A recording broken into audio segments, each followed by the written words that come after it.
Today, my topic is From Waste to World Cup, the PET Revolution. You've probably heard that football jerseys are made from recycled plastic before, but today we're turning that news headline into a gripping, high-tech material science deep dive. So today we're going to look into its raw material transformation, microarchitecture, multi-axial stress, and finally the brutal bursting tests. Up first, raw material transformation. Since we're talking about high-performance gear worn by legends like Messi and Ronaldo, you can't just melt the bottle and slap it on the player's back. So what can we do? It starts with genetic reconstruction. PET flakes are melted at extreme temperature and extruded through precise spinnerets. To break through their rigid structure, we apply the rapid crunching process. Thermodynamically, the polymer chains are frozen instantly before they can organize, creating a chaotic, unaligned structure known as the amorphous state. Next comes the crucial thermomechanical process, solid-state drawing. Through precise temperature and speed control, immense tension is applied to the fiber.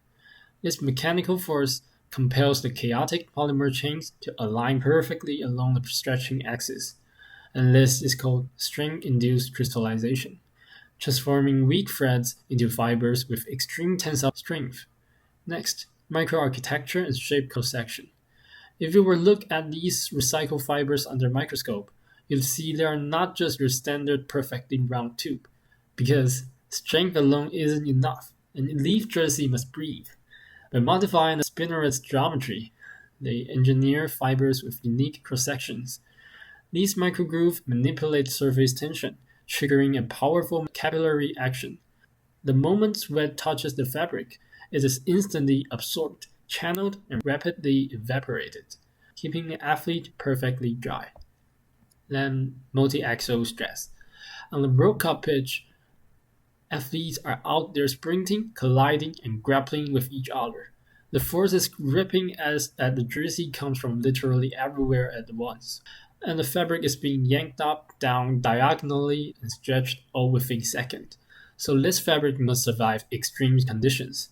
That's why we need a bursting test, which is called ball bursting. They place a fabric between two metal rings, so the edge absolutely cannot move.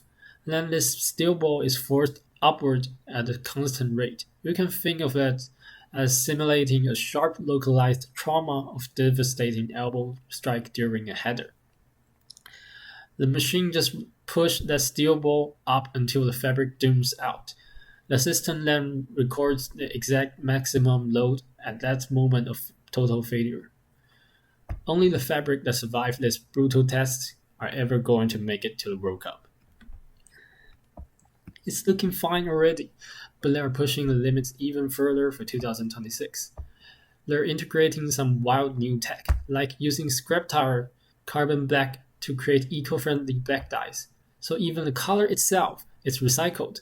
Plus, to handle the vast temperature swings across the US, Canada, and Mexico, they're rolling out extreme high-density deflector fibers to massively upgrade sweat channeling.